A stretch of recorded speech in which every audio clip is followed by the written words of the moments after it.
শুভ বিকাল। প্রিয় স্টুডেন্ট, তোমরা কেমন আছো? আমিও সৃষ্টিকর্তার কৃপায় ভালো আছি।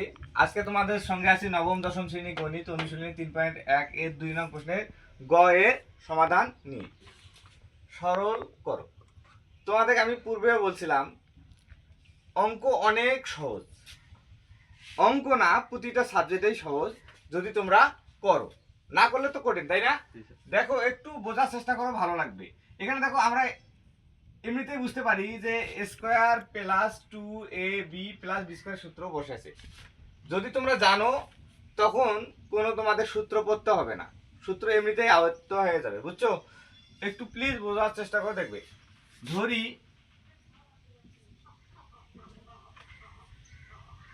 635 না সমান হলো এ। আবার একই সংখ্যা তো এ ধরলেই যথেষ্ট, তাই না? আবার কি সমান বি ধরা যায় বলো তো দেখি? এটার থেকে ব্যতিক্রম যেটা আছে, কি আছে? 365 না, 365 3 ইনটু, তাই না?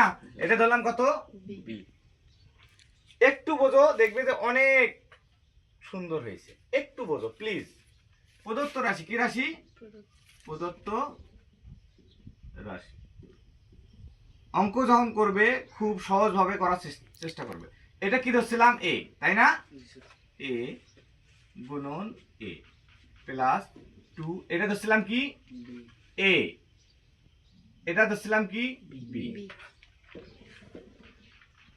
প্লাস এটা ধরছি কি? বি, তাই না? গুণন।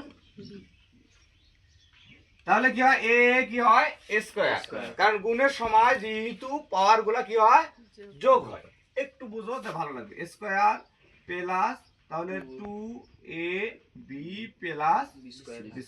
তাহলে এটা হচ্ছে A plus 2ab plus B গুণন বি, তাই না? বিষয়টা এমন ছিল। তাহলে এইটা square plus 2ab plus B square সমান কি লেখা যায়? a plus B a plus B. এর মান কত বলো দেখি? 6.35 প্লাস বির মান 3.65। তার উপর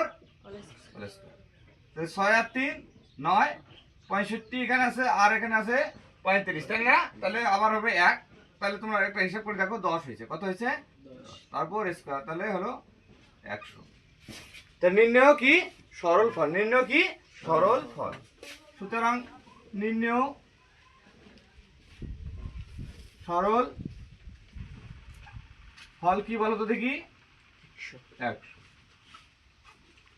পড়ো, ভালো লাগবে। তো ঠিক আছে, ভালো থাকো, সুস্থ থাকো, এই কামনা। Thank you. ওকে।